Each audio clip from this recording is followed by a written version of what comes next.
جمعية الدعوة والإرشاد وتوعية الجاليات بمحافظة بدر. الحمد لله رب العالمين والصلاة والسلام على أشرف الأنبياء والمرسلين نبينا وحبيبنا محمد وعلى آلہ وصحبہ اجمعین اما بعد. محترم سامعین کرام، انسانی معاملات کے اندر مالی معاملات آتے ہیں، اور مالی معاملات میں سے ایک معاملہ قرض کی صورت میں ہوتا ہے، یعنی کسی سے پیسے لینا اپنی حاجت کو پوری کرنے کے لیے، اپنی ضرورت کو پوری کرنے کے لیے، دوسرے معنوں میں کسی غریب مسکین، کسی محتاج کی مدد کرنا، اس کو قرض دینا واپسی لینے کی صورت میں. تو یہ بہت بڑا اجر و ثواب کا کام ہے. بلکہ نبی علیہ الصلوۃ والسلام نے احادیث کے اندر اگر ان کا خلاصہ نکالا جائے تو اس کا مفہوم یہ نکالا ہے کہ قرض نہیں بلکہ یہ عطیہ ہوتا ہے. اور کسی کو قرض دیا جائے، 1 سے 2 مرتبہ دیا جائے، تو اللہ رب العالمین صدقے کا ثواب بھی دیتے ہیں. اللہ رب العالمین انفاق فی سبیل اللہ کا ثواب بھی دیتے ہیں، اگرچہ وہ رقم واپس لینی ہوتی ہے. قرض کا مطلب ہی یہ ہوتا ہے، قرض کا مفہوم ہی یہ ہوتا ہے کہ آپ کسی محتاج انسان کو اتنی رقم دے رہے ہیں، اتنا آپ اس کو مال دے رہے ہیں جس کے ذریعے وہ اپنی حاجت پوری کر سکے اور وقت مقررہ پہ اس کو لوٹائے یا اس کے متبادل کوئی چیز لوٹائے. تو بہرحال قرض دینا یہ بہت بڑی نیکی ہے، اجر و ثواب کا کام ہے، صدقے کا ثواب، انفاق فی سبیل اللہ کا ثواب. اسی طرح جو ہے وہ اس کے اندر رشتہ داری کو ملانا، رشتہ داری کو جوڑنا، بہت سارے معاملات ہیں، اور اس کا اجر و ثواب بھی بہت زیادہ ہے. نبی علیہ الصلوۃ والسلام نے فرمایا کہ جس نے کسی مومن سے کسی تکلیف کو دور کیا،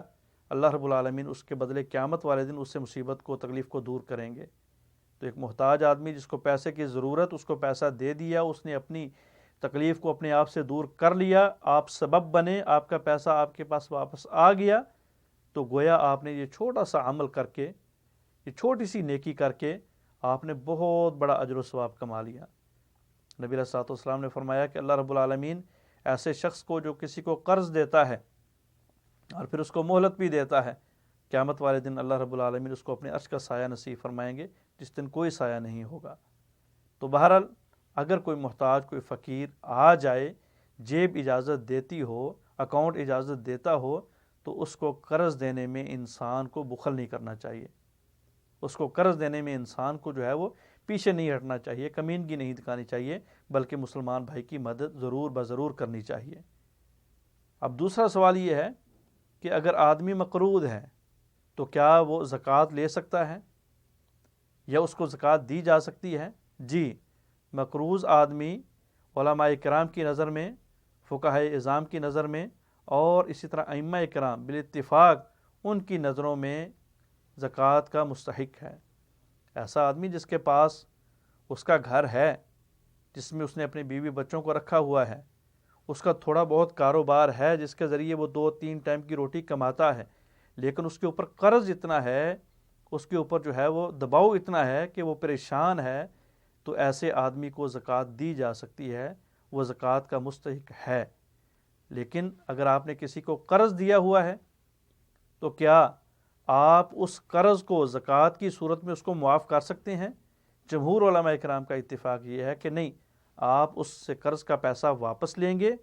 اور بعد میں اس کو زکوٰۃ دیں گے، کیونکہ زکوٰۃ کا معنی ہے دینا، نہ کہ لینے والی چیز کو معاف کر دینا.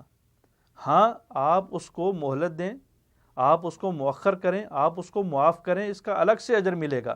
لیکن آپ اس کو اپنے ذہن میں زکوٰۃ لا کے اس کو معاف نہیں کر سکتے،